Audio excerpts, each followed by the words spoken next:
Shalom, shalom, shalom. Content de vous retrouver. Nous sommes à notre dernier jour du webinaire. Je redis encore shalom pour ceux de Facebook. Nous sommes à notre webinaire et installez-vous très bien. Invitez vos frères et sœurs. Invitez-les partout. Dites-leur que ça a commencé.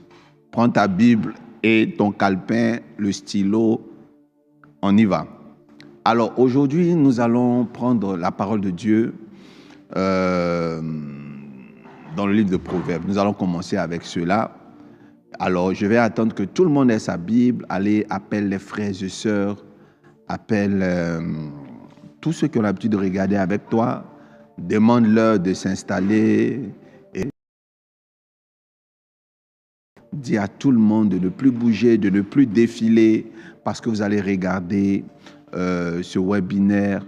Donc, la maison doit être calme, Bienvenue, installe-toi très bien. Si tu es dans ton canapé, détends-toi, no stress. Dans ton lit, détends-toi, no stress. Partout où que tu sois, quoi que tu fasses, qui que tu sois, no stress. Maintenant, si tu es au travail en train de tricher avec les oreillettes, no stress. On va se montrer les choses. Allez, on commence. Alors, pour ceux qui viennent de nous prendre en bâche, c'est ta première fois de tomber sur ce screen et tu vois l'homme qui est là, c'est le prophète Dolski Jorez Yoro. Enregistre parce que ce nom-là va rester gravé dans ta tête pour toujours. Donc, Dolski Jorez Yoro. Et le thème, c'est l'ange du riche. L'ange du riche, un thème extraordinaire. Un thème qui est en train de faire du bien au peuple de Dieu depuis 6 jours. Aujourd'hui est le 6e jour. Et pour information, là je parle à toi qui viens de nous prendre en marche pour information. C'est les lundis, mardis, mercredis jusqu'à la fin de cette année. Le mois de novembre, nous aurons encore pour le mois de novembre 31 jours. Je crois que c'est 30 jours ou 31 jours le mois de novembre. C'est 30 jours. Nous aurons 30 jours de séminaire. Chaque soir. Et là, nous allons revenir sur commander aux anges. Donc, envoyer nos anges en mission, qui est une émission qui fait énormément du bien au corps du Christ. Et justement, c'est pas cette émission que certainement toi qui me suis m'as connu. Il y a certains qui m'ont connu par cette émission. Nous aurons la prochaine saison en novembre. Parce qu'en fin d'année, en tant que père spirituel, je dois constamment rester avec vous, constamment être avec vous pour pouvoir vous faire rentrer dans le mois de décembre. On aura quelques jours de repos et on passe à notre mini-convention. Que Dieu vous bénisse. Allez, on commence. Nous allons lire notre premier test de base. Je vais vous expliquer pourquoi nous allons lire ce test de base. Au fait, quand tu viens à ce séminaire, d'abord, la première des choses, tu dois savoir que c'est un séminaire chrétien. Amen. Un séminaire chrétien. Oh, ça doit être un ésotérique, ça doit être je ne sais pas, comment vous dites les noms de certaines sectes-là. Mais non, vous êtes à une émission chrétienne. Vous êtes à un webinaire chrétien. Vous êtes dans quelque chose de biblique uniquement. Et c'est une émission qui est uniquement sur le net. Il y a des semaines comme la semaine dernière où c'était en présentiel. Cette semaine, on laisse le libre choix à ceux qui veulent suivre sur place de venir suivre sur place. Voilà. Mais sinon, c'est réservé au début de semaine pour ceux qui sont au travail, à la maison. Vous pouvez depuis chez vous suivre. N'oubliez pas de s'aimer quand vous avez à cœur de le faire, même si on ne demande pas. Que Dieu vous bénisse. Alors, on aura un premier texte biblique à lire. J'ai l'habitude de vous parler de choses dont vous avez besoin. Des choses qui viennent d'en haut. Vous voyez, Dieu, il ne révèle pas tout le dimanche matin. Ça, c'est un thème. On peut utiliser ça pour faire le thème d'une brochure. Dieu ne dit pas tout le dimanche matin. C'est ce qu'on est venu trouver. À l'église, nos pasteurs, je pense qu'ils doivent avoir des secrets, mais ils n'ont pas le temps Et on ne peut pas tout dire un dimanche face à de nouvelles âmes. Au travers de ces webinaires, vous apprenez des choses. Le thème, comme je l'ai dit, c'est l'ange du riche. Je ne viens pas vous donner la richesse. Je viens vous donner des clés qui pourront vous permettre de débloquer certaines situations de vie à court, à moyen, comme à long terme. Dieu, sa force, c'est de se laisser découvrir. Donc de laisser les mystères de Dieu être découverts par ceux qui le veuillent vraiment. Nous allons lire le livre de Proverbes.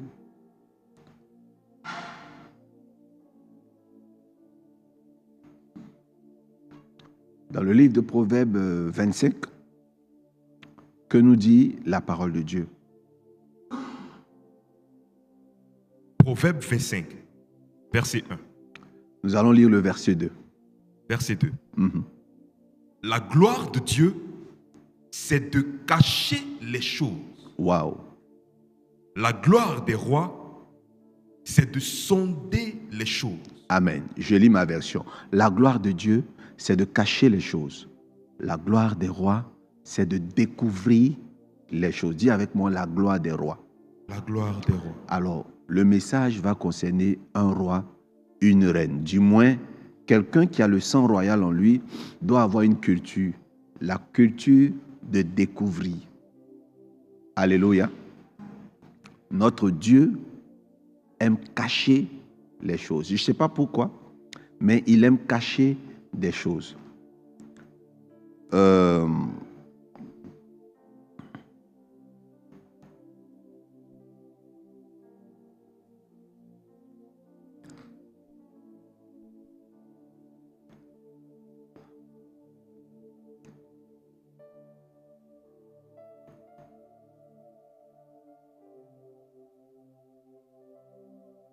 Il y a encore beaucoup de gens qui ne me comprennent pas.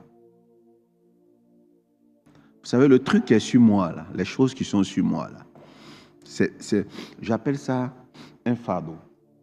Pardon. J'appelle ça un fardeau. Une mission que Dieu m'a donnée.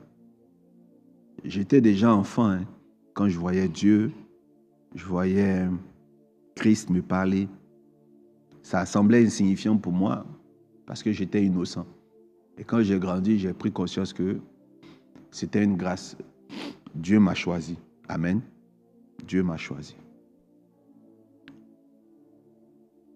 Et quand ce qu'il m'a donné doit être transmis aux humains, je sens parfois un blocage. Et ce blocage-là est lié juste à rien d'autre que la religiosité. Le blocage ne vient pas des sorciers, le blocage ne vient pas des païens. Le blocage même vient d'une forme de théologie. Et je sais que j'ai d'avance la victoire parce que je constate sur les réseaux sociaux que de plus en plus de personnes comprennent maintenant. Au travers des vidéos d'autres hommes de Dieu, je vois que les gens sont en train de comprendre. Tu peux lire la Bible, hein, toute la Bible, toute l'année, de Genèse à Apocalypse, et l'année suivante d'Apocalypse à Genèse, sans comprendre la Bible. Ça, je vous dis, hein, vous pouvez lire la Bible tous les jours, vous pouvez citer les versets bibliques par cœur. Vous pouvez penser que vous comprenez, or vous ne comprenez pas. C'est-à-dire le moment où vous croyez que vous comprenez, souvent encore, il y a des mystères derrière. Moi, je ne comprends pas tout, je continue d'apprendre, mais le peu que Dieu m'a révélé fera du bien à quelqu'un qui est connecté. Est-ce que quelqu'un a dit Amen bien fort?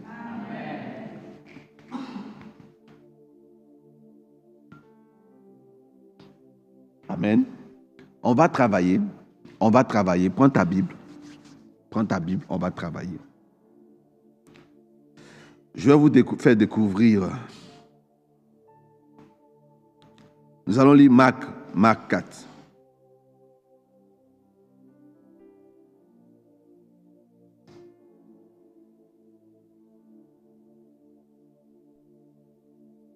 On va lire à partir du verset 10. On va lire Marc 4 à partir du verset 10. C'est long. Marc 4 à partir du verset 10. On écoute le pasteur. Marc 4, verset 10. Lorsqu'il fut en particulier, ceux qui l'entouraient avec les 12 Oui. l'interrogèrent sur les paraboles. Amen. Le Seigneur Jésus-Christ avait l'habitude de dire des paraboles. Il avait l'habitude de parler en paraboles. Les prophètes souvent aiment parler en paraboles. Et lorsqu'il s'est retrouvé seul en particulier avec ses apôtres, les apôtres vont poser une question. Écoutez la question des apôtres. C'est à vous qu'a été donné le mystère du royaume de Dieu. Oui. Mais pour ceux qui sont dehors, Pour ceux qui sont dehors. tout se passe en parabole.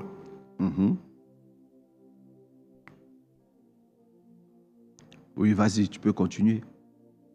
Afin qu'en voyant, ils voient Oui. et n'aperçoivent point. Et qu'en entendant, ils entendent Oui. et ne comprennent point. De peur qu'ils ne se convertissent et que les péchés ne leur soient pardonnés. Waouh. Amen. Vous voyez, le Seigneur dit qu'il donne les paraboles pour que juste une petite communauté comprenne. Mais ce qu'il dit, il ne le dit pourtant pas en privé. Qui a compris comme moi? Le Seigneur dit qu'il parle en parabole pour que ceux de dehors ne comprennent pas ce qu'il dit. Et quand il dit ceux de dehors, il parle de ceux qui ne sont pas prévus pour le message qu'il transmet. Alléluia.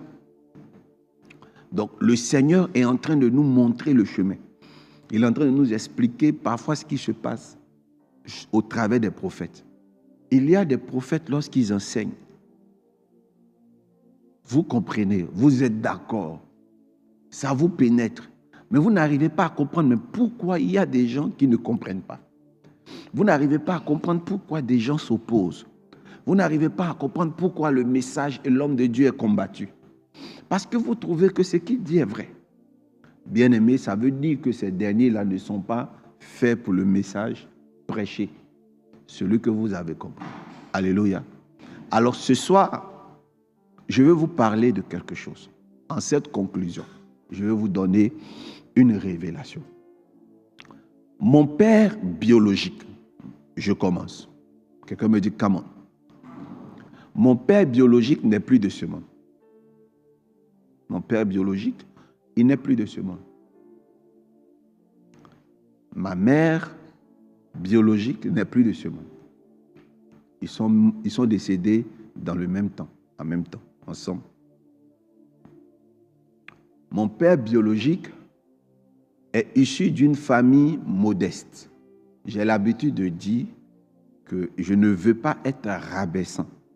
Sinon, ma famille, je ne sais pas si on peut les classer dans les modestes. Je parle de ma famille nucléaire. Parce que pour manger, ce n'était pas forcément évident. Mon père était professeur d'EPS. Après avoir fait de bonnes études, il s'est retrouvé au Burkina, où il a fait son probatoire. Et après, il a eu son examen. Il est revenu en Côte d'Ivoire. Les épreuves de la famille. Les épreuves de la famille ont fait que, finalement, il a dû se sacrifier pour ne pas aller plus loin que ça. Il a juste trouvé le premier boulot et il a fait pour histoire être serviable. Mais quand il était élève, ma mère, à Boaké, devait être en 6e, je crois, passé en 5e, et ils étaient ensemble chez le même tuteur. C'est là-bas qu'ils ont fait Les oiseaux se cachent. Et ils m'ont eu. Donc ma mère était en 6e quand elle est tombée enceinte de moi. Donc elle arrête les études et elle se met à bosser la couture. Donc je suis issu d'une famille de ce genre. Voilà le climat.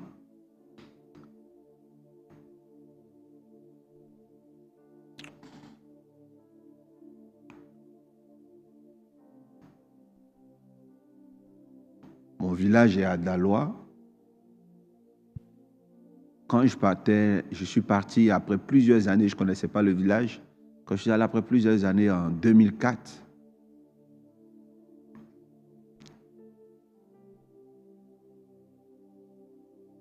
il n'y avait pas d'électricité partout.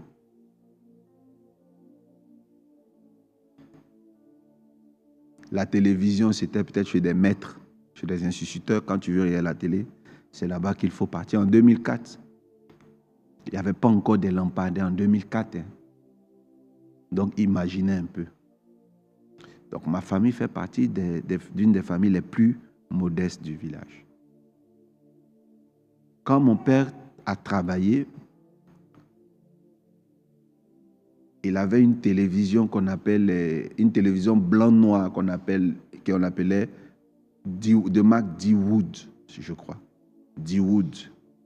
Donc, quand on tourne, ça fait un bruit énorme. Pac! Et la télé commence. Tout était en blanc-noir. Quand ça commençait à aller chez lui financièrement, il s'est acheté une télévision Sharp. Une télévision Sharp qui avait une télécommande. Là, on était vers la fin des années 80, début années 90. Je me souviens de la mine de mon père. Une mine de bluffeur quand il a acheté sa télé Sharp. Il a acheté aussi avec où on met les cassettes vidéo. On appelait ça comment même? Non, c'est pas DVD. Il n'y avait pas de DVD. On mettait que des cassettes. On appelait ça vidéo, quelque chose comme ça. VCD. Est-ce que c'est VCD? Oui, oui. On mettait juste les cassettes. Il n'y avait pas de CD. C'est que les cassettes, là, les magnétophones où on met les cassettes pour regarder les films à l'époque. Et c'était de la même marque. Il était tellement content qu'il a fait venir tout le monde pour voir sa télé. Il a assis au milieu. On passait là du blanc-noir à la télé couleur, qui était déjà à la mode. Hein. C'est seul mon père qui n'en avait pas. Mais quand il avait vraiment insisté pour qu'on vienne avec nos amis, tout ça. On a regardé des films, c'était le cinéma. Vous allez comprendre pourquoi je vous dis ça. Je vais vous parler de la richesse. Je ne sais pas si chez vous c'était comme ça. On avait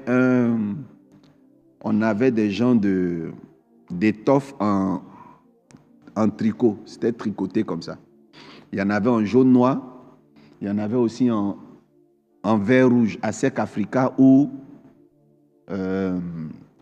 quand tu es Africa, c'est vert rouge. Quand tu es à Sec, il y avait une poupée. La poupée là était revêtue du même étoffe là, en tricot là. Toujours sur les télés. Bon, je ne sais pas si ton papa n'a pas eu ça dans sa bibliothèque quelque part ou sur la télé. Ça va dépendre de quelle génération tu es. Le vieux, quand il couvrait la télé, parce qu'on utilise ça pour couvrir la télé, quand il n'y a plus de télé après 13 heures, là, il couvrait ça soigneusement. Chaque soir, quand il revient du travail, il regarde la télé, il ouvre comme quand un marié découvre la mariée, enlève le voile. Le vieux était trop fier de cette télé-là. Parfois, il s'assoit au coin du salon et il regarde la télé comme ça. Et moi, je m'étais dit, waouh, quand je vais grandir, il faut que j'ai cette télé. Il faut que j'ai ça aussi. Mon père a acheté la télé. Les choses ont commencé à aller bien chez lui. Il a donné sa vie à Jésus à l'église Réveil. On l'a baptisé. Lui et son épouse ont été baptisés, je crois, le même jour. Je me rappelle de la chanson. Au ciel, c'est la joie. Au ciel, c'est la joie. Nous verrons Jésus. Nous verrons Jésus. Nous verrons Jésus. Oh. Au ciel, c'est la joie. C'est ce qu'on chantait quand on l'a baptisé. Et c'est aussi ce qu'on a chanté quand on a mis ma mère dans l'eau. Ils sont convertis maintenant à l'église évangélique parce qu'on était catholique. À l'église évangélique, ils sont convertis, ils sont baptisés.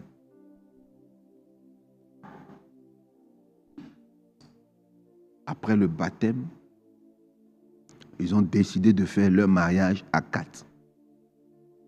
Déjà, ils savaient. Moi, j'avais déjà entendu ma mère dire à un pasteur qu'il était interdit qu'elle et son mari se marient à cause de leur lien de sang. C'était son sujet de prière. Et finalement, elle s'est mariée avec son chéri, qui est mon père. Après le baptême, après le baptême, il y a eu le mariage. Après le baptême, il y a le mariage, ils se marient. Ce qu'elle pressentait va se réaliser. Parce que quand elle se marie, elle avait toujours dit que c'était interdit, que ce n'était pas bon. Effectivement, quand elle se marie, légalement, il y a eu beaucoup de remue-ménage. Quand elle se marie, son mari tombe malade, il décède.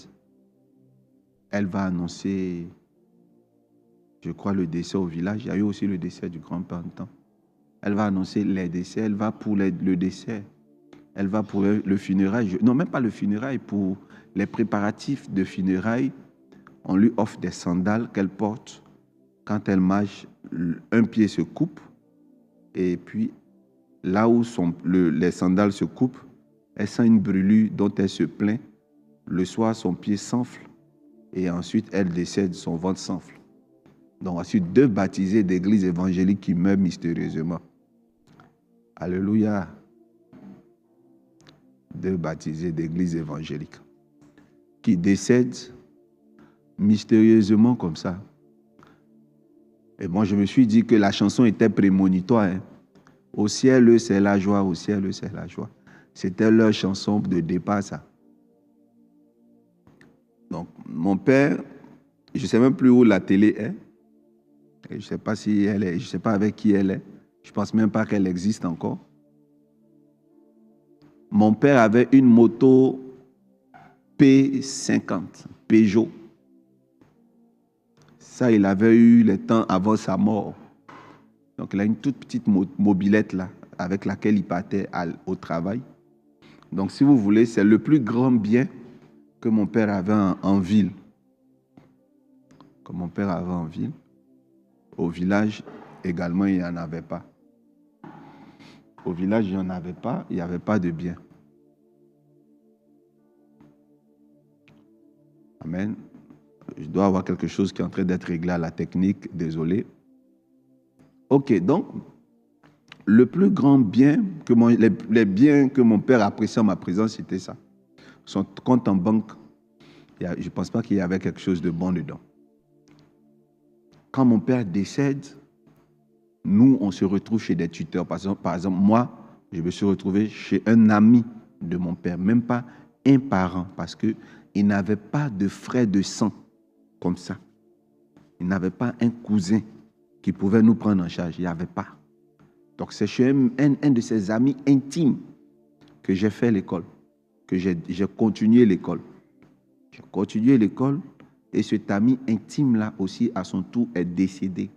Je me suis retrouvé chez un grand-oncle, un grand-père, mais un grand-oncle, ça dit un cousin de mes grands-pères.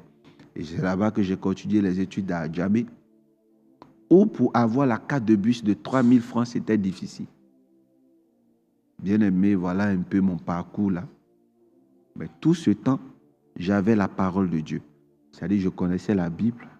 J'ai grandi dans l'église. Dans l'église, j'ai grandi. J'ai commencé d'abord catholique. Je suivais mes parents au catholicisme. Ils sont devenus évangéliques à l'église Réveil du 220 logements avec le pasteur Nicolas. J'y étais. J'ai fait mon école du dimanche là-bas. J'étais toujours meilleur. Après, je me suis retrouvé avec mon grand-père qui est Baptiste Œuvre Mission. Donc, j'ai été Baptiste Œuvre Mission. Et ensuite, j'ai aimé personnellement l'église Assemblée de Dieu. Et c'est l'église Assemblée de Dieu qui fut l'une de mes dernières églises avant de rencontrer ma mère spirituelle que je représente dans ce ministère qui n'est plus elle aussi de ce monde. Bien aimé, pourquoi je vous raconte tout ça? Je veux vous dire que la vie là, tu peux connaître Dieu, aimer Dieu et mourir pauvre.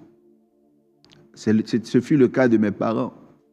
Moi, j'aurais même appris que les sorciers étaient à la base de leur décès. Bon.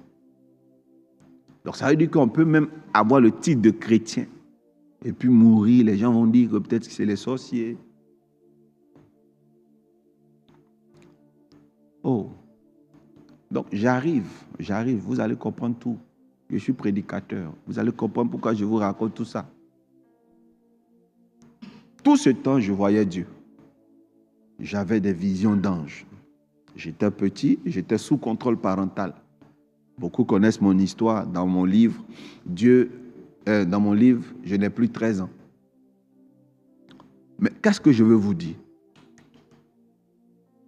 Le lien de la pauvreté a été dans mon sang et m'a suivi toute ma jeunesse jusqu'à ce que je serve Dieu.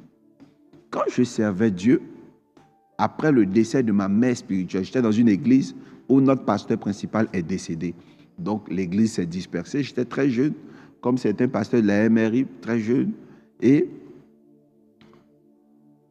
je ne sais pas si c'est ma jeunesse qui faisait défaut, mais la plupart des personnes âgées de l'église sont allées dans des ministères. Nous, on a été obligés de continuer jusqu'à aujourd'hui. Vous savez, ce que j'avais remarqué dans l'église, dans mon ministère, c'était l'extrême pauvreté. Je suis pasteur de quelques jeunes, mais je n'avais pas de lieu où dormir. Les offrandes, ce qu'on donnait, ne pouvaient pas me permettre de dormir dans une maison aisée. Au point que j'ai fait presque une demi-année, peut-être même plus, à dormir chez des enfants spirituels. L'un de mes derniers endroits, c'était une école où pendant les vacances scolaires, je dormais. CM2, en haut là-bas, à Yopougon. Je dormais dans une salle de classe. Mon fils, son père était directeur d'école. Donc pendant les vacances, il avait créé une situation pour moi, pour que j'aie un toit. Et les samedis, on partait à la cellule de prière. Je quittais de là pour aller prêcher.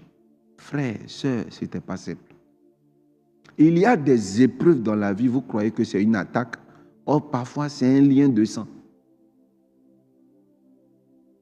Vous allez croire que les sorciers vous attaquent. Non, souvent, ça dépend de quelle famille vous venez. Amen. Dans ma famille, dès que tu as le BPC, tu ne peux plus aller loin. Tu dois devenir policier. Et ce fut mon cas, en 3e. Heureusement que je n'ai pas fait 3 fois le BPC. 3 fois la 3e. La même année, j'ai eu mon BPC, mais tout le monde était sur moi. Deviens policier. Deviens policier. Tu vas aider, je suis aîné de famille. Tu vas aider tes frères et sœurs. Et dans ma famille, tous mes oncles sont sergents. Mais difficile, j'espère que maintenant ça a changé. Des policiers, mais qui n'arrivent pas à manger, qui n'arrivent pas à scolariser leurs enfants. Donc, j'ai vu ça dans le ministère. Je ne sais pas quelle situation tu traverses, mais dans les situations que tu traverses de mal, vérifie s'il n'y a pas les liens de ta famille. Vérifie si certaines choses que tu vis ne ressemblent pas à ce que tes parents ont vécu. Amen. On a des parents qui avaient, j'ai entendu parler de personnes décédées, il paraît que c'était des millionnaires, ils avaient 20 millions, 10 millions dans leur compte. Mais à la fin de leur vie, c'est-à-dire les 15 dernières années ou les 20 dernières années, ils sont redevenus pauvres et malades jusqu'à la fin de leur vie. Ça, c'est l'atmosphère dans ma famille. Comme s'il n'a pas touché l'argent. Et souvent, quand c'est comme ça, c'est la gentillesse qu'on met sur vous. Oh! Il paraît que le peuple là, Bété, surtout ceux de Daloa, ils sont généreux et gentils. Ne dites pas ça, ce n'est pas souvent toujours positif.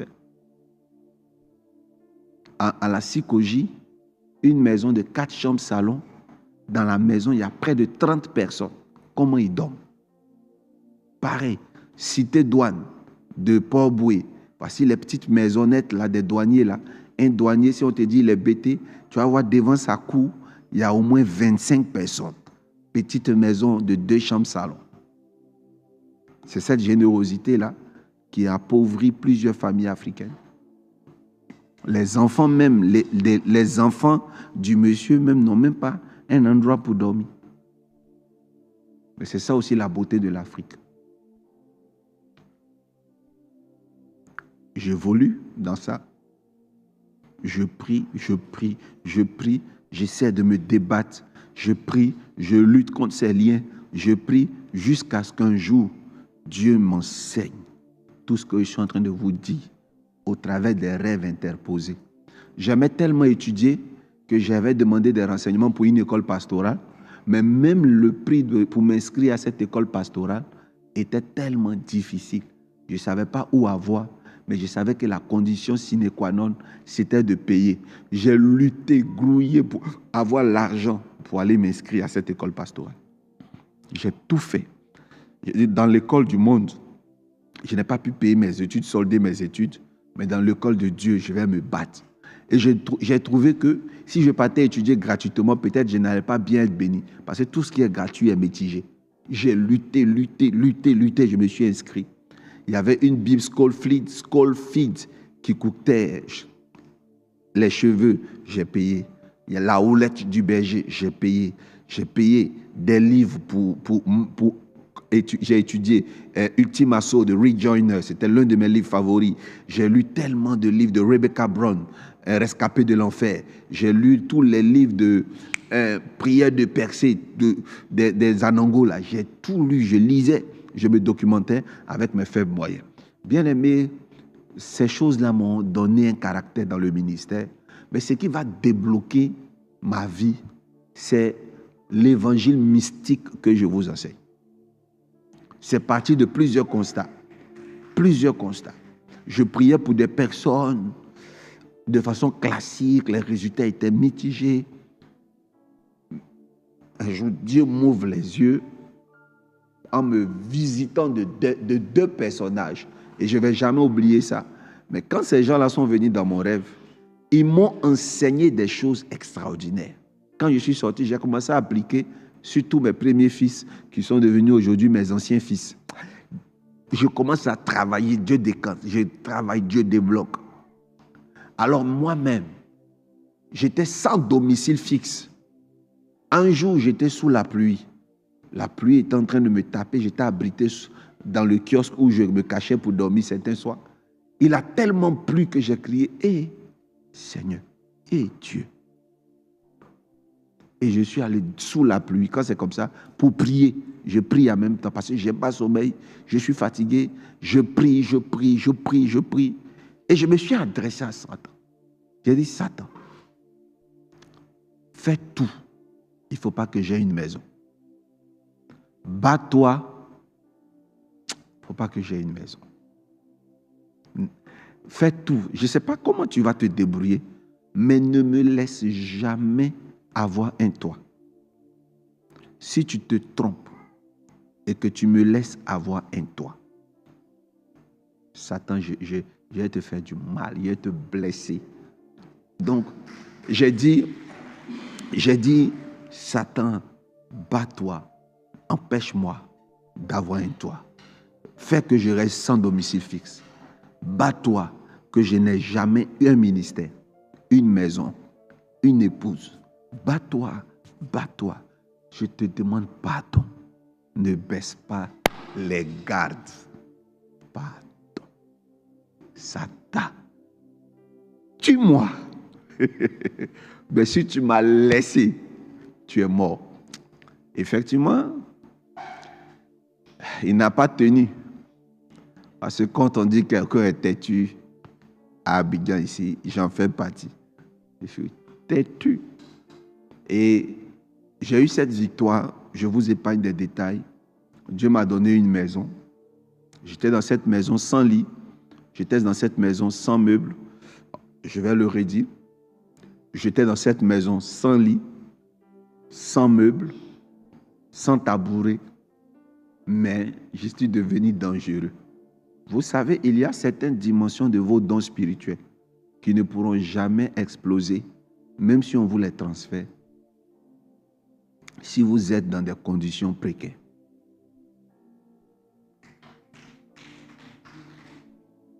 Il y a une autre dimension qui va arriver dans votre vie quand vous aurez la paix du cœur. Quand vous n'avez pas la paix du cœur, il y a des dons qui ne se manifesteront pas efficacement. Que Dieu vous donne la paix du cœur. Mais vous savez, un jour, Dieu va me faire la grâce d'avoir une télé, un écran plasma. Le jour que j'accrochais la télé, quand j'ai fini, j'ai commencé à couler les larmes. Et mes enfants spirituels qui m'ont aidé à fixer la télé ne comprenaient pas pourquoi Daddy pleure. J'ai commencé à pleurer, je regardais la télé et j'ai dit,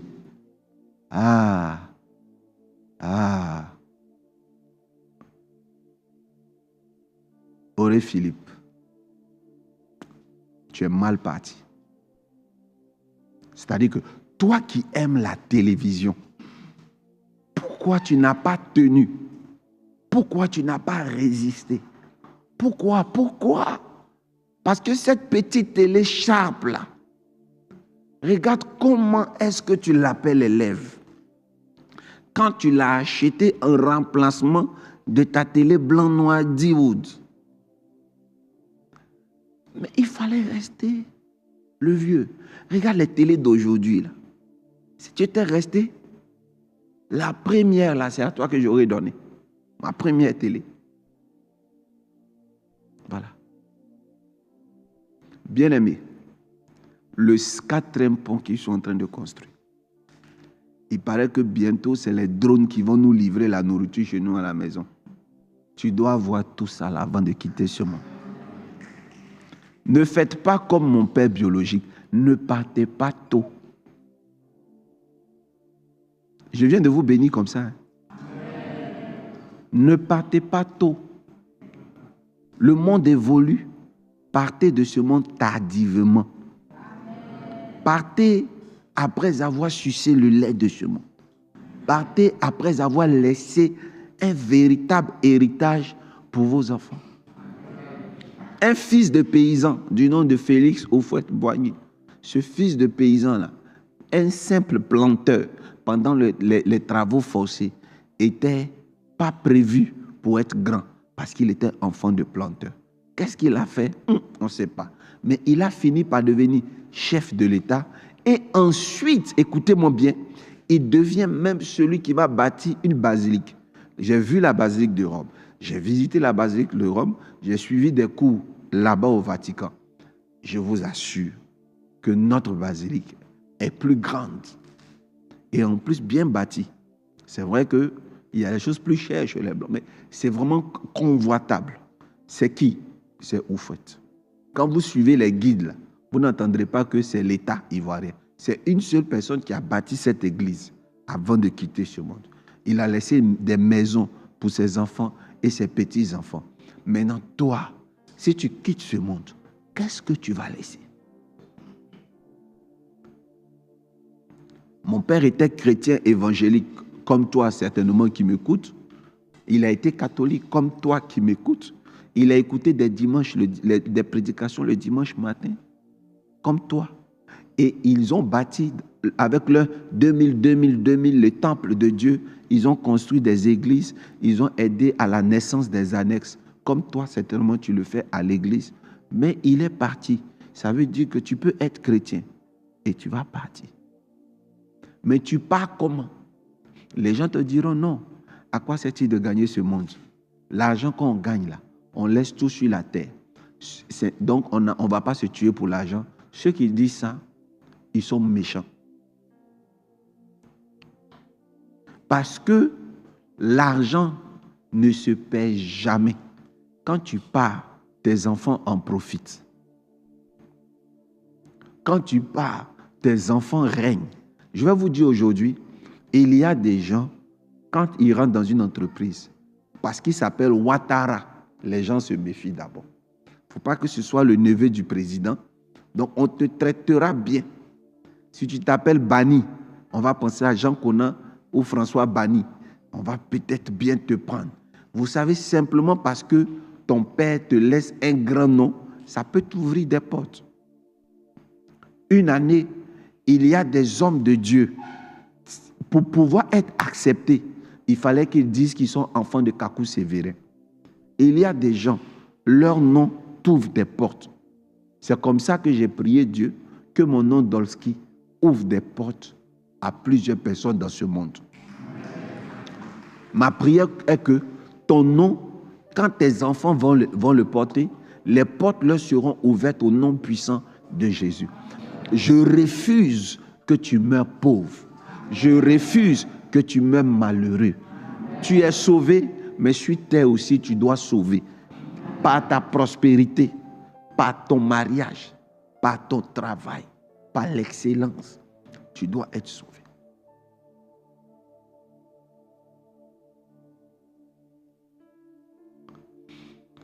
Si tu es déjà marié, que ton mariage n'était pas chic, c'est à refaire.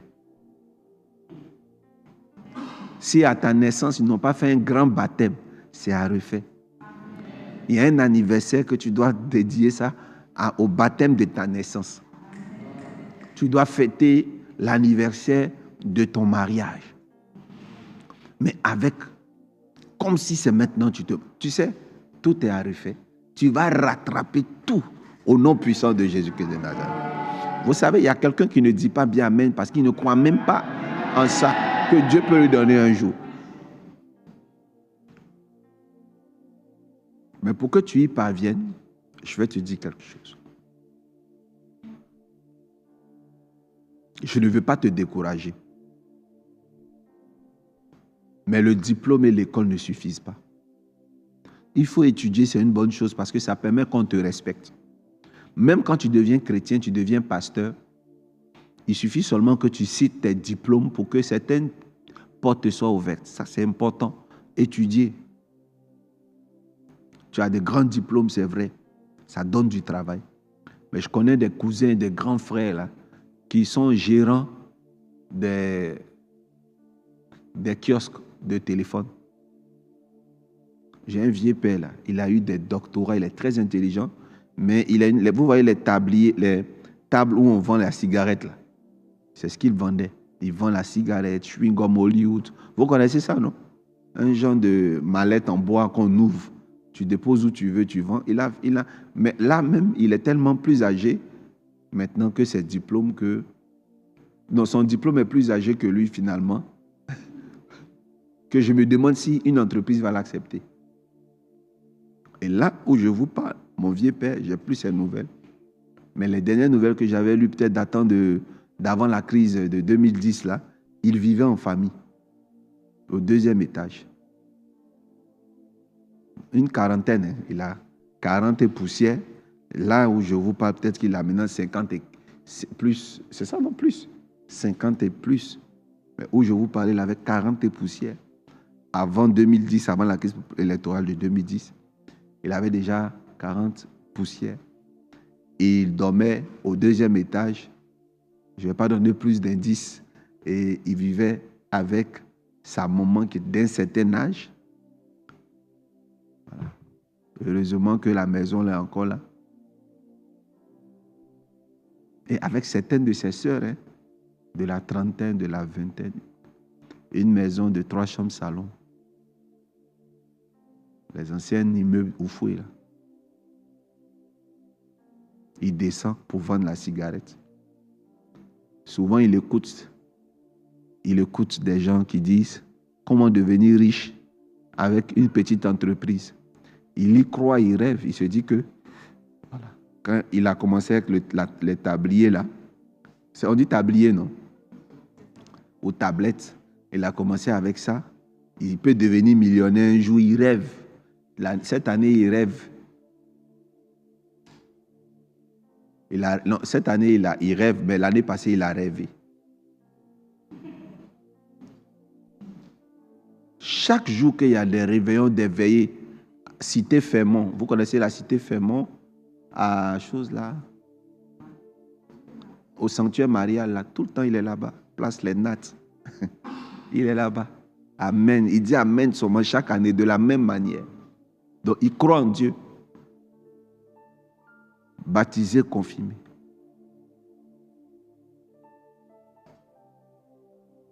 Repassé.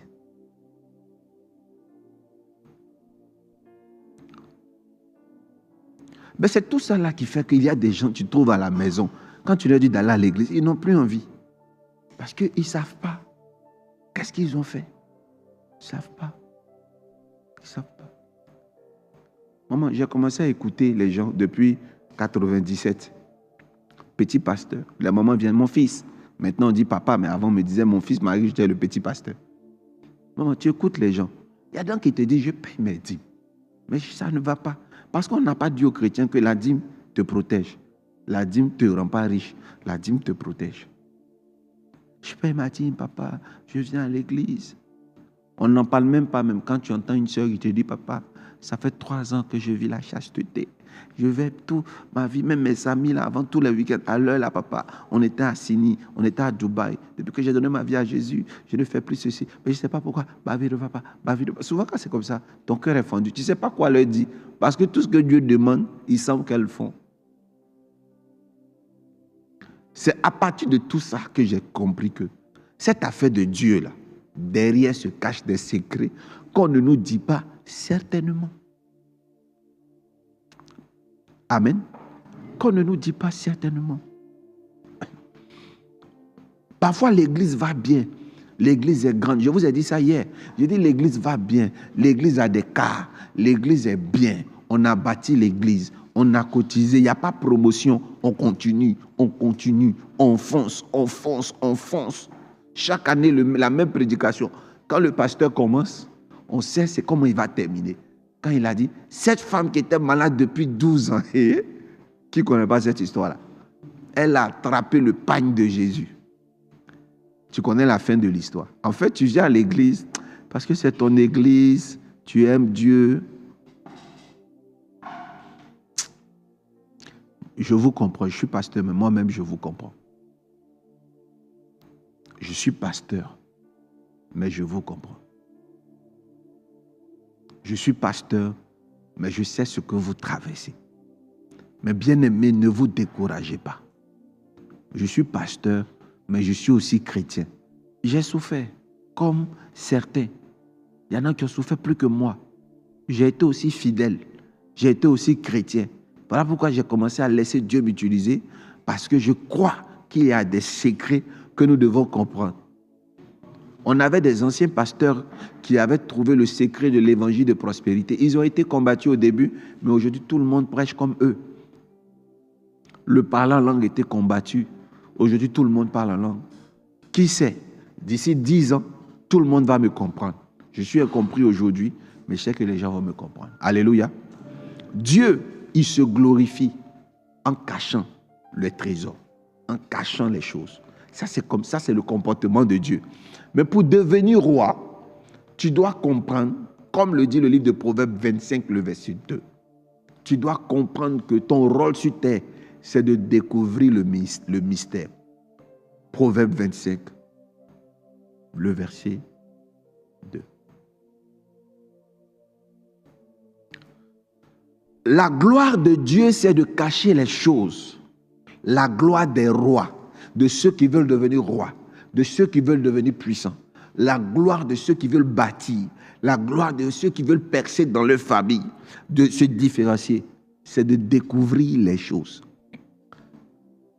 Mais quand on vous dit sanctifiez-vous, c'est quel secret? L'évangile de la sanctification, là, c'est une bonne chose.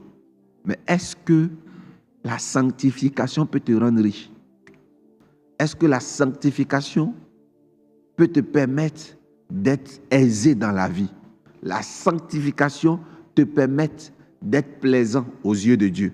Parce que quand tu te sanctifies, tu plais à Dieu. Et la sanctification permet que tu aies l'estime de soi. Je vous encourage à vous sanctifier. Mais permettez-moi de vous dire une chose. La sanctification n'est pas un message de l'Église. C'est un message de conscience. Je vous explique. Dans mon village, si tu voles le cabri ou le mouton de quelqu'un, on va te mettre au milieu du village pour te juger. Chez qui on ne fait pas ça? Est-ce qu'il y a un village ici où on ne juge pas les voleurs? Dans mon village, si tu commets l'adultère, si on t'attrape, on va te mettre au milieu. Mon village n'est pas une église, mais ils savent très bien, amen ou pas amen, que voler n'est pas bon. L'adultère n'est pas bien. Au village où il y a le fétichisme, on sait que l'inceste n'est pas une bonne chose. La sorcellerie, quand tu pratiques la sorcellerie, on te met le gopo, on te met au milieu et les gens te huent. Donc la sanctification, là, au village, on nous apprend ça. Quand tu vas à la maison, tu ne remarques pas quelque chose.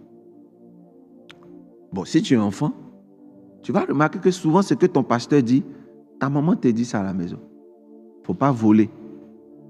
Ou mais ta maman t'a jamais dit de ne pas voler. La mère de qui lui a déjà dit de se prostituer. Va te prostituer, c'est rare.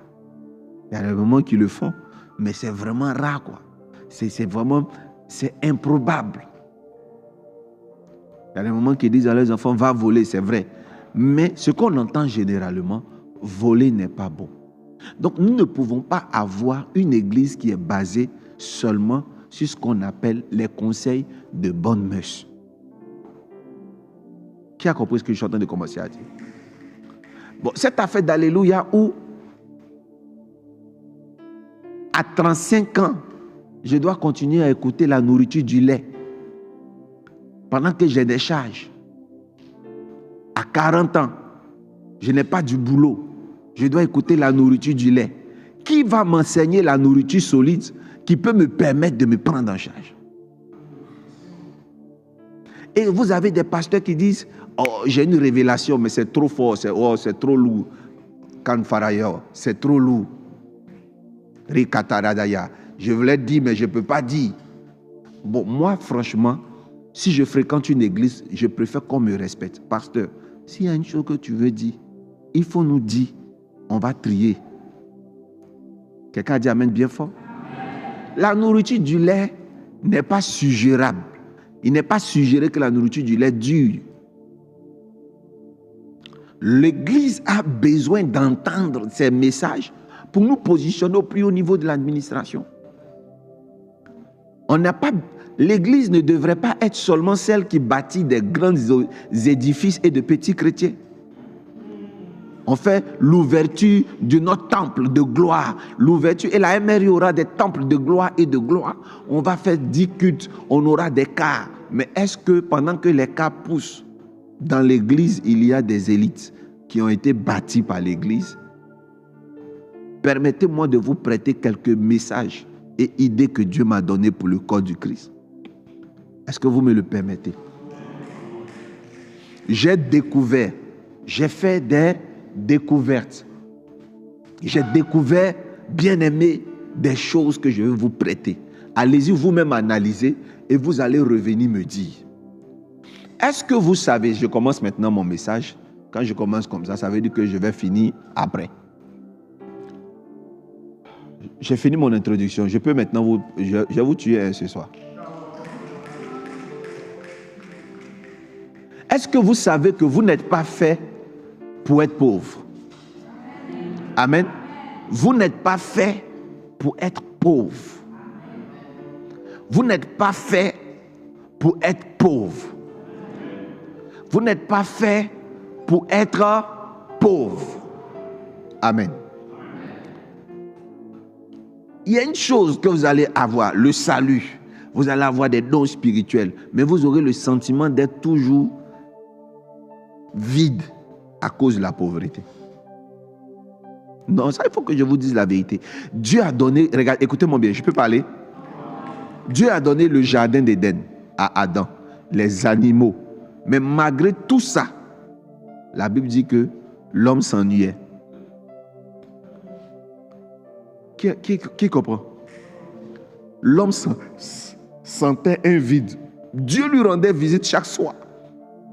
Mais l'homme sentait un vide. Et la Bible dit, il n'est pas bon que l'homme soit comment? Seul. Il y a des grâces dans ce monde-là. Quand il n'y en a pas, peu importe l'onction et le Saint-Esprit, tu te sens toujours vide. Ton église est chic. Il y a du monde, il y a la foule. Tu vois le pasteur de loin, mais tu sens un vide en toi. Zachée avait l'argent. Je parle du nain là. Il avait tout, mais il sentait un vide. Quel vide tu sens? Je viens t'aider. avec un message. Je vais te donner la solution. Comment tu vas te comporter pour combler ce vide au nom de Jésus. Je vais te donner un secret où même quand ton pasteur évolue, tu évolues aussi. Il n'évolue plus seul, tu évolues avec lui. Et je te donne ce secret ce soir.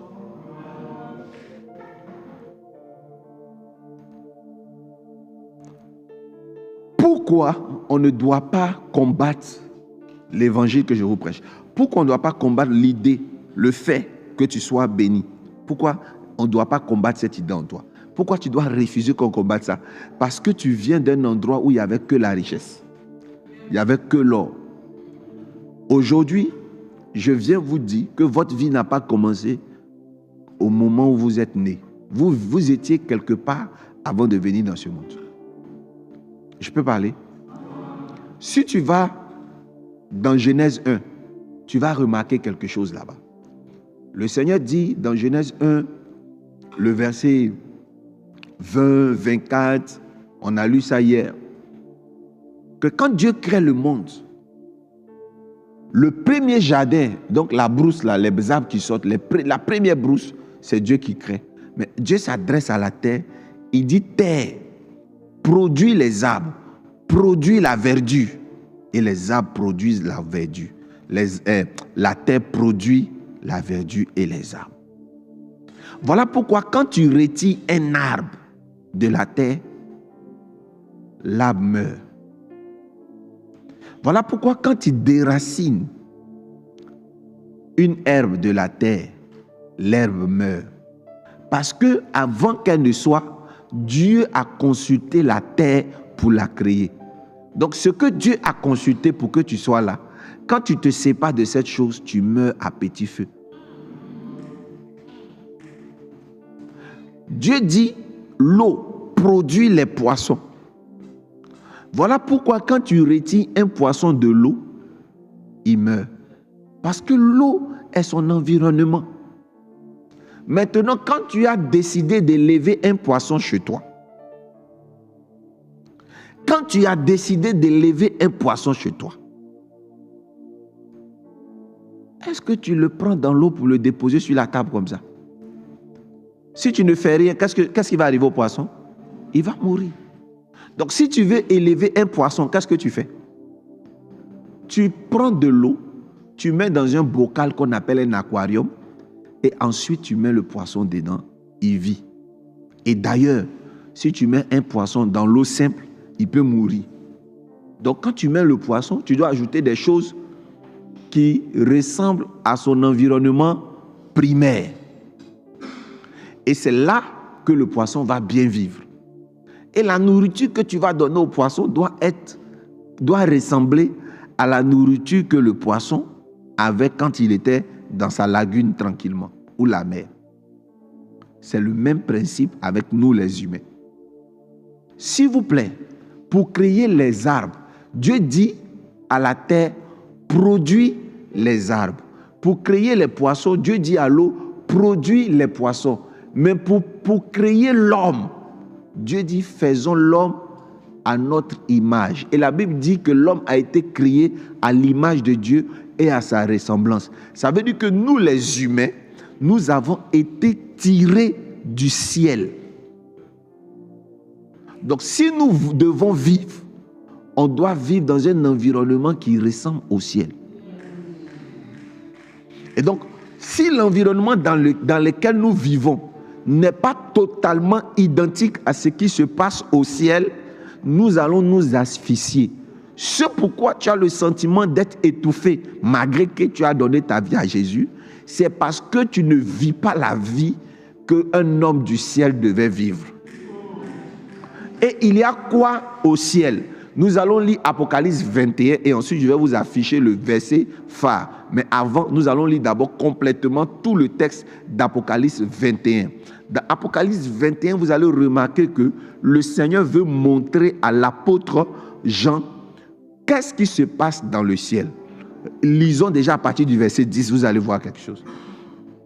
Apocalypse 21, verset 10. Et il me transporta en esprit Oui, oui. sur une grande et haute montagne. Oui, vas-y. Et il me montra la ville sainte, Il me montre la ville sainte, Jérusalem, Jérusalem. qui descendait du ciel d'auprès de Dieu, Oui, vas-y. ayant la gloire de Dieu. Son éclat était semblable à celui d'une pierre très précieuse. S'il vous plaît, la ville sainte qui était où ça? Au ciel, d'où nous venons là. Vous allez voir comment la ville là est. Jean va avoir l'occasion de voir le monde d'où nous tous on vient avant de rentrer dans le ventre de notre mère, avant de faire 9 mois dans le ventre de notre mère. Vous allez voir comment la ville là est. On dit la ville là, quand tu regardes comme ça, son éclat était comme une pierre très précieuse. Continue.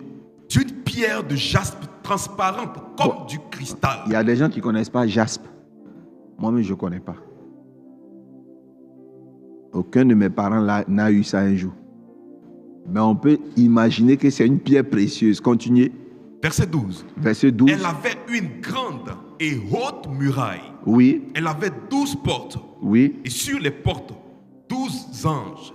Et des noms écrits. Yes. Ceux des 12 tribus des fils d'Israël. Oui. À l'Orient, 3 portes.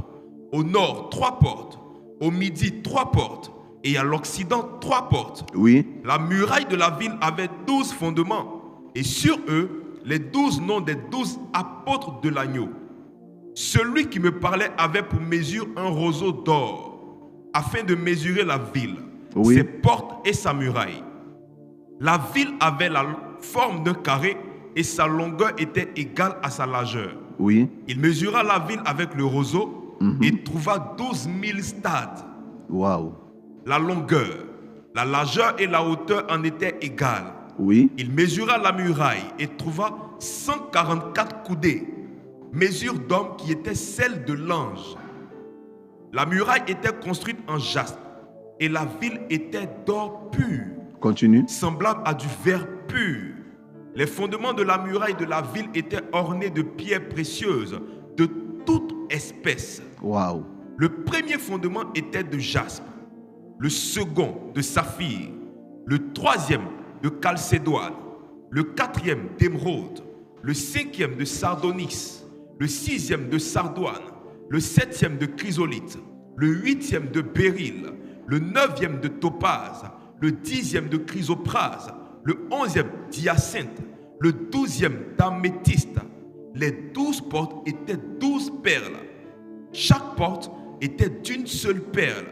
La place de la ville était d'or pur, comme du verre transparent. Jesus. Je ne vis point de temple dans la ville, car le Seigneur Dieu Tout-Puissant est son temple. Il n'y avait pas d'église là-bas. Ainsi que l'agneau. Amen. Amen. Il n'y a pas d'église là-bas. Il n'y avait pas d'église. On n'a pas besoin d'église là-bas. Quand il y a l'or là, on n'a pas besoin de temple là-bas. Dieu même est notre temple. Alléluia. Amen. Vous savez, Jesus Christ. Vous savez, attendez, je vais vous dire quelque chose. C'est de là-bas qu'on vient. Dis Amen. C'est de là-bas qu'on vient. On dit l'église est quoi pour le Seigneur? Elle est qui? L'église est quoi? L'épouse du Christ. C'est vrai, il n'y a pas de verset biblique qui montre ça comme ça. Si quelqu'un sait ça, qu'il me dise. C'est très, très, très difficile de voir un verset qui dit l'église est l'épouse du Christ ou l'église l'épouse du Christ. Non. Vous voulez savoir qui est l'épouse de l'agneau? Il faut lire le verset 9. Lis le verset 9. Puis, un des 7 anges qui tenait les 7 coupes remplies des 7 derniers fléaux vint. Et il m'adressa la parole en disant, viens, je te montrerai l'épouse. Il dit, viens, je vais te montrer l'épouse. Continue. La femme de l'agneau. La femme de l'agneau. Verset 10. Verset 10. Et il me transporta en esprit. Donc il me transporte maintenant pour aller me montrer l'épouse. Sur une grande et haute montagne. Oui. Et il me montra la ville sainte. Oui. Jérusalem. Qui descendait du ciel d'auprès de Dieu. Yes. Ayant la gloire de Dieu. Wow.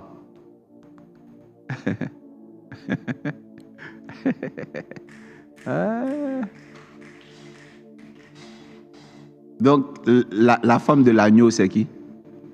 C'est Jérusalem, la ville sainte. Ce n'est pas celle qui quitte d'en bas pour aller. Hein. Elle est quittée en haut pour descendre.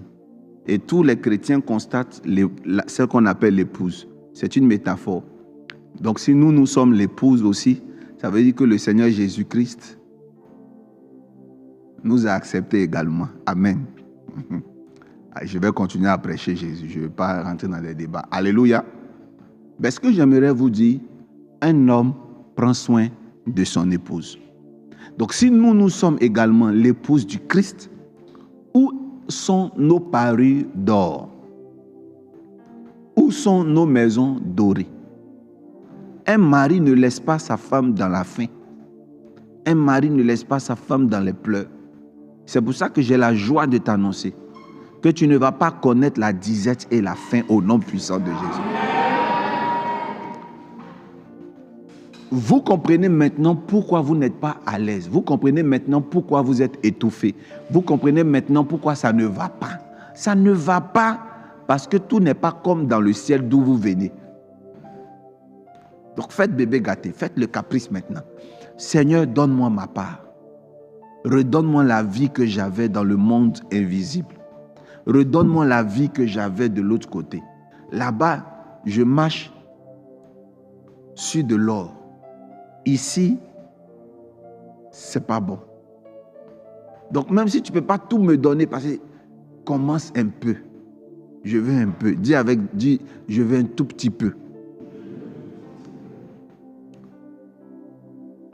C'était vraiment ce que je voulais vous dire.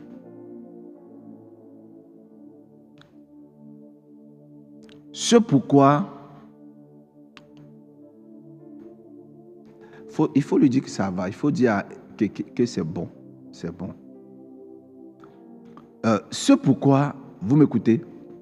Ce pourquoi je vous convoque là, c'est pour vous faire prendre conscience que c'est pour vous faire prendre conscience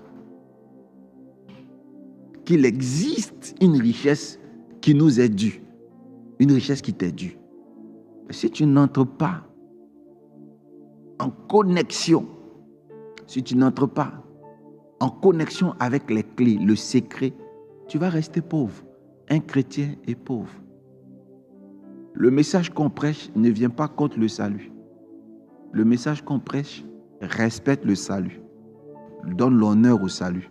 Mais le message qu'on prêche vous guide sur comment vous en sortir, comment devenir puissant. Je suis pasteur. Je suis marié. J'ai des enfants. Je suis chrétien comme vous. Je prie pour que Dieu me lève. Je prie pour que Dieu me rende grand.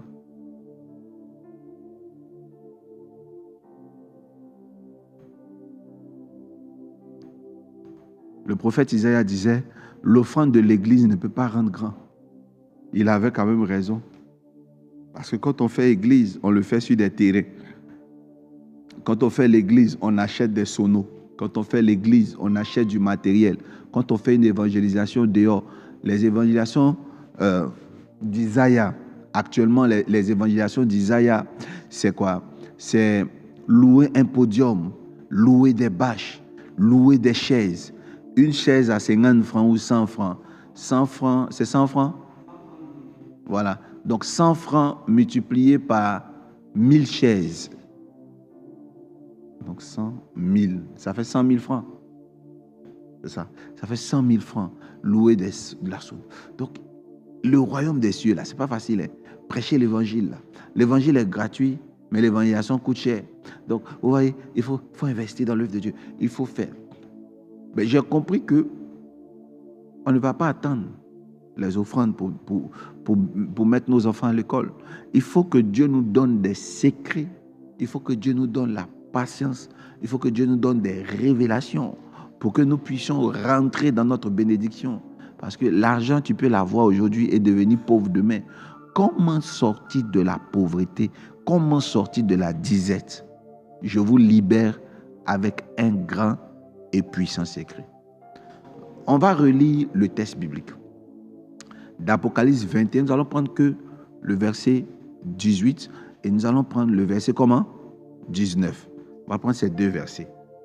Apocalypse 21, le verset 18. Lisons. Apocalypse 21, verset 18. Oui. La muraille était construite en jaspe et la ville était d'or pur, semblable à du verre pur. Verset 19. Les fondements de la muraille de la ville étaient ornés de pierres précieuses de toute espèce. Amen. On va reprendre. Verset 18. La muraille était construite en jaspe et la ville était d'or pur, semblable à du verre pur. Verset 19. Les fondements de la muraille de la ville étaient ornés de pierres précieuses de toute espèce. Le premier fondement était de jaspe, le second de saphir, le troisième de chalcédoine, le quatrième d'émeraude. Amen. Vous êtes avec moi? Les murs, dis avec moi les murs. Les murs. Les murs étaient en jaspe. On est sur le texte biblique. On est toujours sur le texte biblique.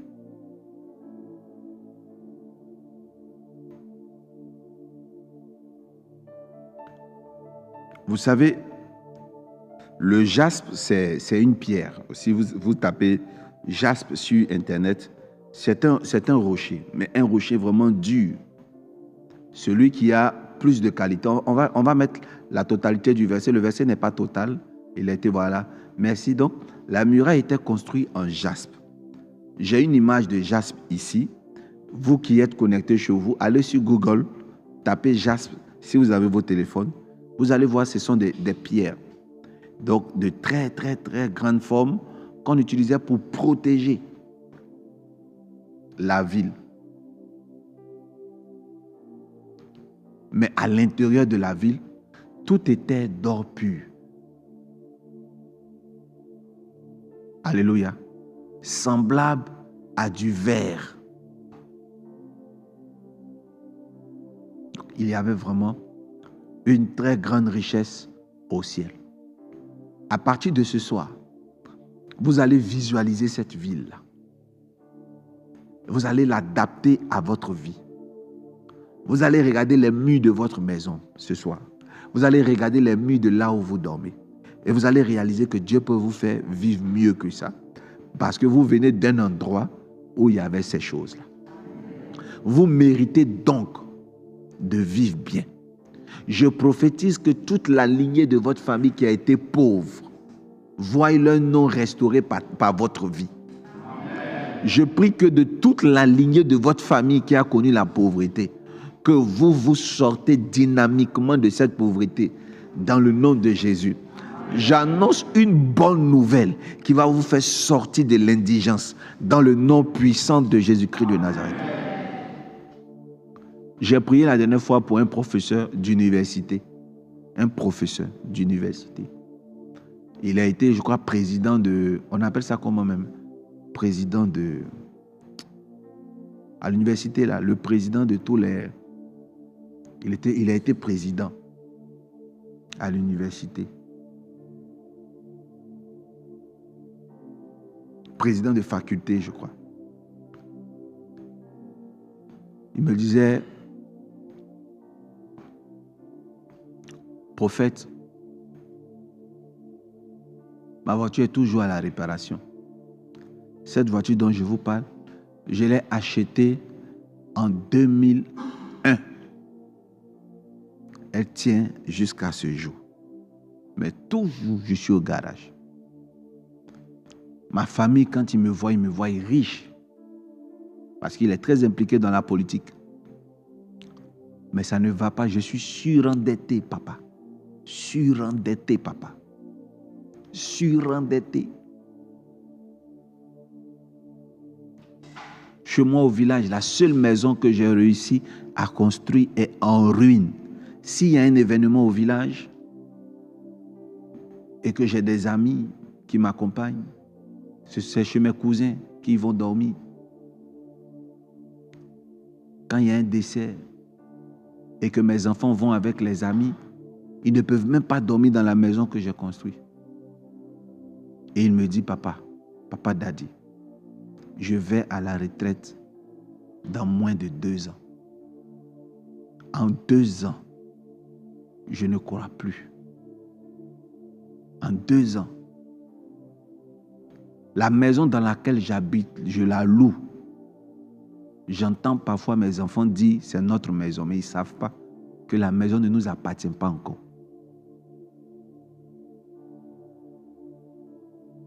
Qui comprend ce que je suis en train de dire? Les maisons Sikoji, ça ne lui appartient pas. Et ce qui m'a choqué, dit, ses enfants ne le savent pas. Il a des enfants grands, hein, mais qui ne savent pas que la maison ne lui appartient pas. Il a compté sur sa fille. Sa fille a été mariée avec quelqu'un de très puissant dans le pays. Ça allait. C'est sa fille qui a fait rentrer son petit frère à la fonction publique à cause de son mari. Sa fille, un bon matin, avec 4 enfants, ses petits-enfants, 4 enfants, sont venus tous à la cour familiale. Elle a perdu ce mari-là.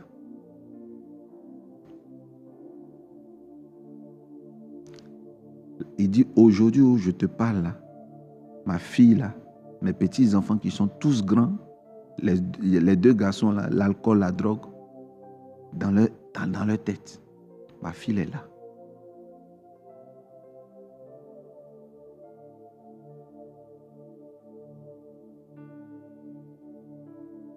Celui qu'elle a fait rentrer à la fonction publique, alcoolique.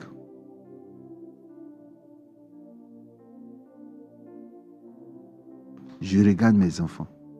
Je regarde mes petits-enfants. Ça ne va pas.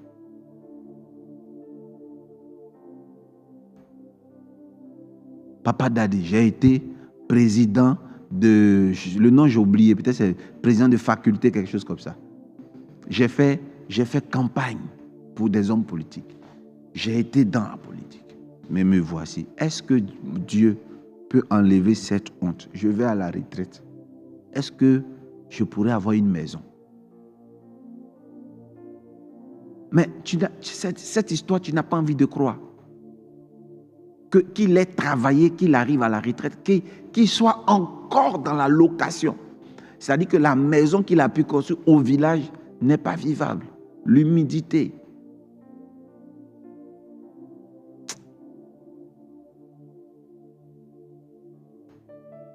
Si je vous raconte son histoire, c'est à cause de la fin. La fin, F-I-N, de son histoire. La fin, ce que je m'apprête à vous dire à la fin. Il est diacre d'une église qui ne veut pas entendre parler de moi. Et c'est à la télé, même quand je parlais, il y avait une situation où je parlais beaucoup. À un moment donné, je bavardais beaucoup là. C'est là qu'il m'a connu. Où je parlais, là. Parce que souvent, quand ça me prend, je ne laisse pas aussi pour moi.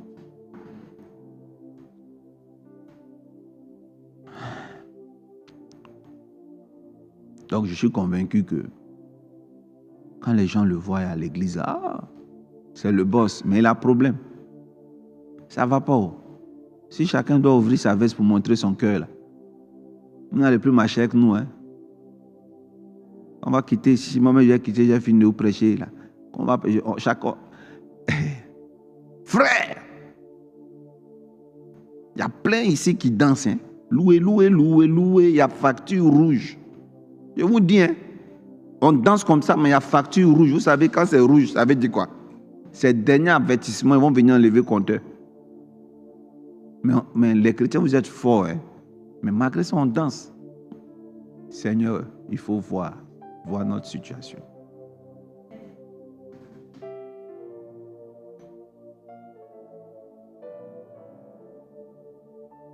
Vraiment, j'aime beaucoup parler avec vous. Hein. Lundi, mardi, j'aime vous parler. Il faut qu'on soit au même niveau de révolution dans le cœur.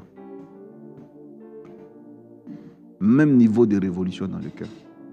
Souvent, tu t'habilles, pour les hommes, tu mets tes chaussettes. Quand tu finis, tu te regardes dans le miroir, tu te trouves beau. Mais il n'y a rien dans la poche. Tu sais que c'est chaud.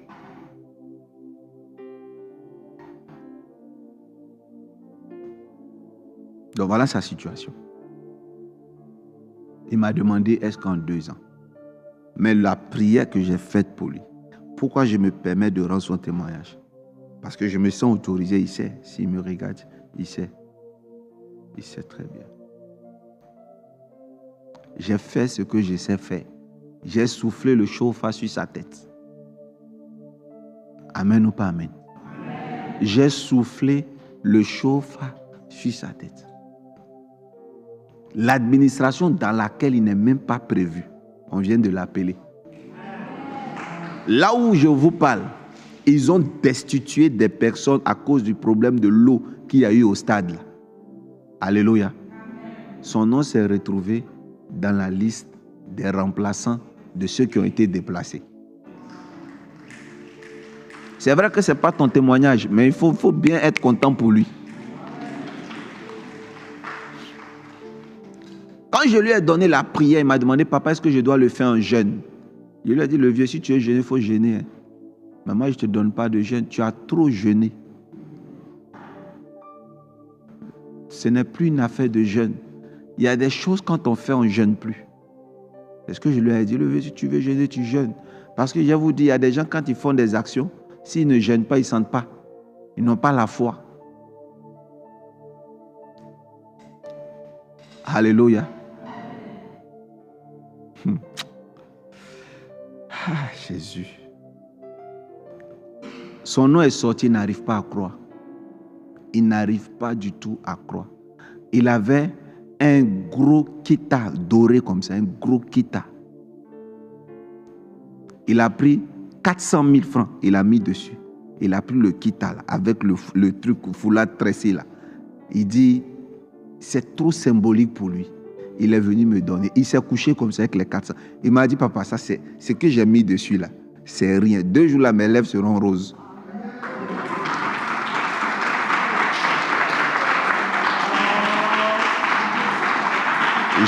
J'ai pris le kit là comme ça, c'était bien lourd.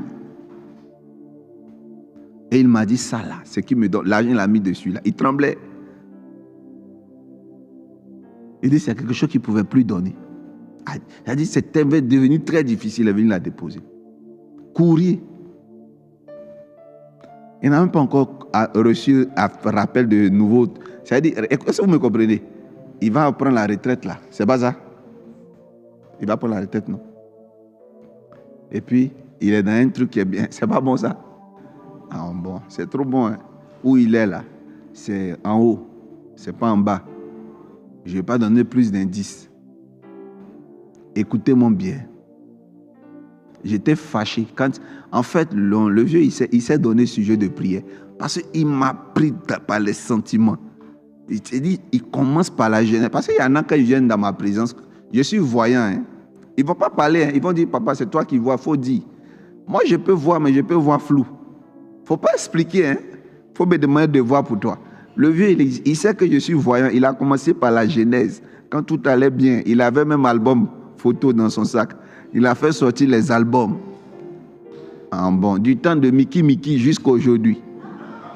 Pour bien m'expliquer dans les détails et les recoins. Ça m'a tellement touché que j'ai dit, je vais faire ta prière. J'ai prié pour lui. Après son action prophétique, il y a eu quelques temps, mais là, comme je résume, je vais dire tout récemment, la pluie. La pluie là, a un surnom là. Une pluie spéciale ou une pluie exceptionnelle. En tout cas, cette pluie, elle était vraiment... Moi, j'ai trouvé que le politicien, il a dit la vérité. La pluie était exceptionnelle. Dieu l'a positionné. Je ne me réjouis pas pour ceux dont la tête a été coupée. Je ne me réjouis pas. Que Dieu fasse grâce. Mais ça va, nos enfants sont dedans.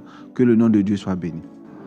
J'ai commencé à prendre goût aux actions prophétiques à cause de ça. Mais je tiens à vous préciser que l'action prophétique aime intervenir là où un chrétien est converti. un chrétien a prié et ça ne va pas. Je ne suis pas un féticheur, je ne suis pas un marabout. Ne prenez pas votre yango. Vous quittez là-bas, vous venez, Jésus ne vous intéresse pas. Vous ne cherchez pas à vous convertir. Tout ce que vous voulez, dans ce qui est le féticheur, n'a qu'à vous donner un fétiche pour que ça aille. Je suis pasteur. Donne ta vie à Jésus.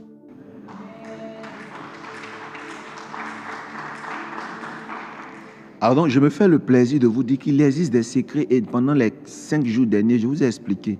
Il y a des possibilités d'aller à la mer pour prier. Il y a des possibilités de parler à la terre. Il y a des possibilités, tout est dans la Bible. Il y a plusieurs possibilités. Ton amour et ton affection pour l'œuvre de Dieu. Tout ça, ce sont des possibilités. Mais ce que j'avais tenu à vous dire aujourd'hui, notre Dieu est un Dieu de secrets. Notre Dieu, même quand on parle des hommes de Dieu qui ont été impactés, qui vous disent la vérité, souvent ce n'est pas le jeûne, souvent ce n'est pas la prière. Il y a des secrets. Que Dieu vous bénisse. Je vais vous donner un secret ce soir. Amen. Je vais vous donner un secret ce soir. Vous voyez la lune. Plusieurs ne prient pas en fonction de la lune parce que Jésus-Christ est mort à la croix. C'est vrai, non? On t'a trompé. Priez parfois en fonction de la lune. Quel chrétien n'a jamais fait retour à l'envoyeur?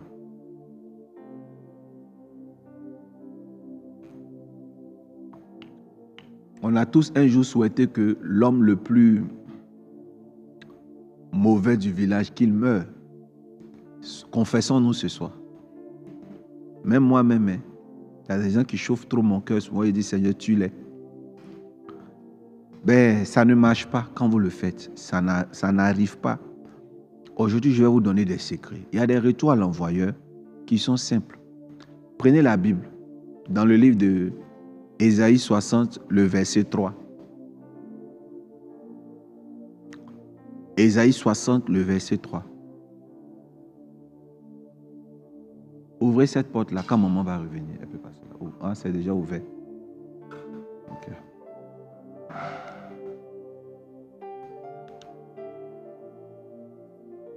Amen. Alors, on lit Ésaïe 60, le verset 3. Qui va lire? Ésaïe 60, verset 3. Des nations marchent à ta lumière. Ok. Et des rois à la clarté de tes rayons. J'ai dit quoi? Ésaïe 66. Ésaïe 66, verset 3. C'est ça, hein? Ok, Ésaïe 66, verset 3. Celui qui immole un peu Continue. est comme celui qui tuerait un homme. Je suis d'accord. Et ça, je vous ai déjà enseigné ça, non? Continue. Celui qui sacrifie un agneau Celui qui sacrifie un agneau est comme celui qui romprait la nuque à un chien. Est-ce qu'on a dit que tuer un agneau, là, c'est pour donner le salut à quelqu'un? Là, c'est comme un traitement, c'est comme un médicament. On dit, est-ce que vous savez que celui qui tue un agneau est comme celui qui rompt la nuque à un chien? Le chien est aussi le symbole de la sorcellerie. Qui peut confirmer ça? Et ici, le Seigneur est fâché avec un peuple. Il leur dit, vous ne savez pas que celui qui tue un bœuf est comme quelqu'un qui tue un homme? En fait, dans cette colère de Dieu, Dieu venait de livrer un code, donc un secret. Je tiens à vous donner un petit secret parce que je suis gentil. Vous savez, à cause des secrets que je vous donne, il paraît qu'à Abidjan, aucun homme de Dieu ne veut associer son image à moi et aucun homme de Dieu ne veut m'inviter dans son église. Bon, je vais ouvrir une parenthèse rapidement. Je suis un petit bêté. Je ne cherche pas à aller prêcher dans l'église de quelqu'un. Amen. Voilà. La MRI a des annexes en France partout. Si j'ai envie d'aller prêcher, je vais aller prêcher là-bas. Non, je ne changerai pas pour vous, quoi. Ça, c'est au passage. Excusez-moi. Je profite, quoi. On appelle ça les messages visés. Donc, je ne cherche pas à être invité. Si tu m'invites, ton église sera bénie. Si tu ne m'invites pas, ton église sera bénie.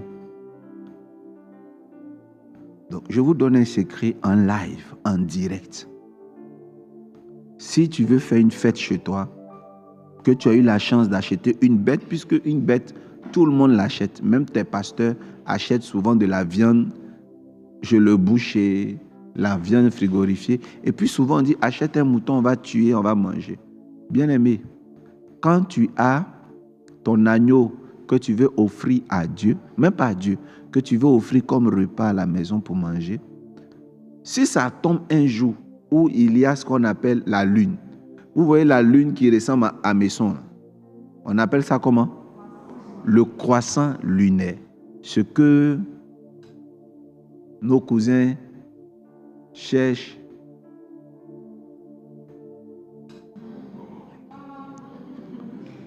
Il y en a deux. Il y en a une où devant il y a une étoile. Souvent la lune là est ici, n'est-ce pas? La lune est ici souvent. Et puis l'étoile est loin, comme ça. Souvent l'étoile est proche. Je ne sais pas si vous voyez un peu. Donc la lune est là. Et puis il y a une petite étoile quelque part à côté. Le jour où vous tombez sur ça, c'est une bonne chose. Ça signifie la moisson, la récolte. On profite pour récolter. On profite pour manger. Mais il va arriver aussi un temps où vous allez voir cette lune et puis tout est noir autour.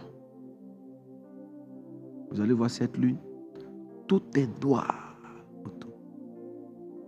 Ça se transforme, ça veut dire que la lune, la forme de la lune signifie a des significations. Je vous donne par exemple la lune qui ressemble au ventre d'une femme enceinte. La position est comme une femme qui est arrêtée. Si ça tombe avec ta période d'ovulation, tu dois profiter pour travailler. Il faut travailler. Vous suivez mon regard, non? Si ça passe, le mois qui suit, tu profites, tu travailles jusqu'à ce que ça prenne. Donc vous devez apprendre à observer la lune. Donc c'est qui est comme une faucille. Si jamais ça tombe, le jour où tu es en train d'organiser ton repas, quand tu vois ça au ciel, tu dis au nom de Jésus, je coupe la tête. Alléluia. Je coupe la tête de quiconque a dit dans le secret, tant que je suis là, il ne sera pas heureux, elle ne sera pas heureuse. Bien-aimé, quand vous faites ça, c'est trop dangereux. Mais je répète bien, déjà sans le repas, c'est dangereux. Donc imaginez-vous que c'est soldé par un repas. En ce moment-là, vous allez sentir la tête trembler. Vous allez entendre au petit matin une nouvelle venant de quelque part. Pas une bonne nouvelle. Ne pleurez pas. J'ai la joie de vous donner ce genre de secret. Ça ne me dérange pas. Je suis immunisé, c'est-à-dire les gens parlent. Mais moi, je vous le donne quand même. Tu peux le faire. Vous êtes 5, vous êtes souvent 10. Quand vous le faites, il y a 7 dedans, ça marche. Toi, pour qui ça n'a pas marché? Le jour où tu as une occasion, il faut tester encore. C'est l'évangile. C'est de l'évangile que je viens de te parler. Alors, aujourd'hui, on parle de prospérité. Pour la prospérité, je vais te parler de cette faucille qui sort dans le ciel avec des étoiles. Excusez-moi.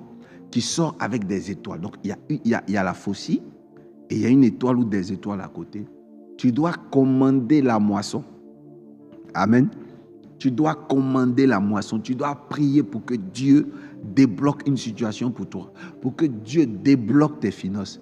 Et après, maintenant, tu dois offrir un repas au moins à plus de 2 personnes. Vous mangez quand tu as fini de prier. L'une des choses que dont tu dois te souvenir, si tu es dans un pays ou tu es dans une nation où il y a de l'eau, il y a un fleuve, il y a la rivière, il y a la mer, le jour que tu sais que le ciel est comme ça, tu le sauras la veille. Ça veut dire que le lendemain, ça pourrait être comme ça. Que tu as l'occasion, que l'eau est à 1 heure, 2 heures de temps, tu peux aller te mettre au bord de l'eau. Un bon samedi, un bon vendredi, ça tombe comme ça. Un week-end, tu vas au bord de l'eau et tu fais tes prières.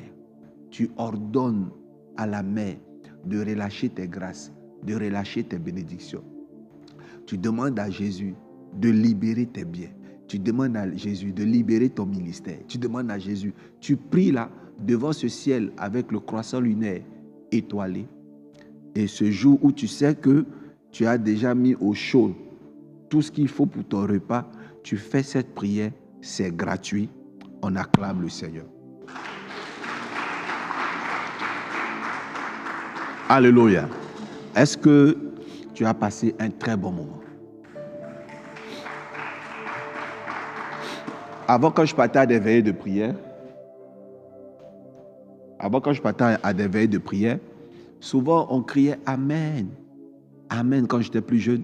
Amen, Amen. Il dit, les hommes de Dieu viennent, ils donnent des rémas. On tombe, on est content. Mais à la fin, on quittait la veillée sans... Qui suit mon regard? Vous comprenez ce que je veux dire, non? Tu vois, la conférence a été chic, mais les hommes de Dieu n'ont rien laissé comme secret, quoi. Si on va à la maison ce soir, qu'est-ce qu'on fait? Bon, c'est vrai, on dit il y a l'eau, il y a l'argent dans la mer. C'est vrai, on dit le ciel, les 3 premiers jours, il n'y avait pas le soleil, il n'y avait pas la lune. Donc, on ne peut pas dire que c'était 24 heures. Tu vois, on entend des rébats lourds. Mais est-ce qu'à la fin, on nous donne une clé? Et la particularité, pourquoi les gens aiment mes messages? Parce qu'au moins, quand je finis de prêcher, à la fin, je vous donne une clé. Si vous appliquez, vous êtes bénis. Tendez les mains vers moi, je vais prier. Seigneur, je prie que cette saison qui arrive soit une saison nouvelle. J'active l'ange du riche. J'active l'ange de la prospérité. J'active l'ange de la prospérité. Je prie que ces familles-là sortent de la pauvreté. Que ces familles-là sortent de la disette. Que ces familles-là sortent de la pauvreté. Dans le nom puissant de Jésus. Que toute malédiction de famille soit brisée. Lève maintenant la main. Fixe-moi. Dis, c'est moi qui enlèverai la honte de ma famille. Répète encore, c'est moi qui enlèverai la honte de ma famille. Répète une dernière fois, c'est moi qui enlèverai la honte de ma famille. Encore.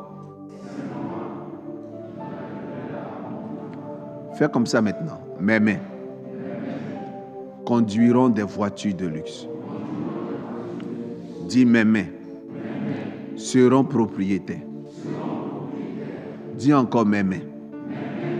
Mes mains seront propriétaires. Immobiliers. Propriétaires de titres fonciers. Propriétaires de parcelles. Mes mains sortent de la location. Mes mains deviennent propriétaires. Dans le nom puissant de Jésus.